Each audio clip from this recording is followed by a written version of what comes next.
हरिः ओम उद्बुद्ध स्वाग्ने प्रतिजाग्रे हितवमिष्टापूर्ते सद्गु सृजे थामयञ्च अस्मिन् सदस्ते अद्भुत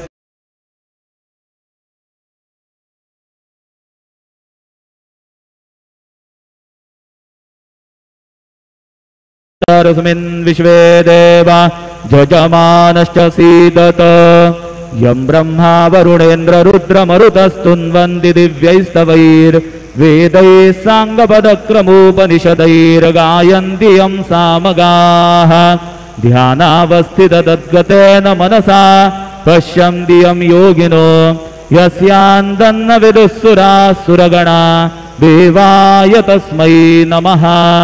गुरुर्ब्रह्मा गुरुर्विष्णु गुरुर्देवो महेश्वरः गुरुः साक्षात् परब्रह्म तस्मै श्री गुरवे नमः। सद्गुरु साईनाथ देवताभ्यो नमः। सायं पूजनार्थे चरणकमलेभ्यो नमः। चन्दनं समर्पयामि त्वाङ्गन्धर्वा अखडौ स्वामिन्द्र स्वां बृहस्पतिः त्वामुखधे सोमो राजा विद्वान्यक्ष्मादमुच्यत।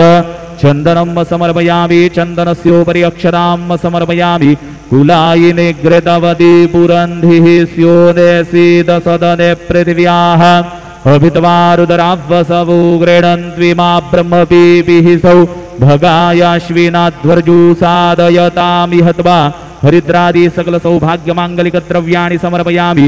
ऋतुकालोद्भव पुष्पं समर्पयामि ओखधीः प्रतिबोधवं पुष्पवतीः प्रसूवरीः अश्वा इव सजिद्वरिर्विरुधः पारैष्णवः ऋतुकालोद्भव पुष्पाणि समर्पयामि। सायंकाले नैवेद्यः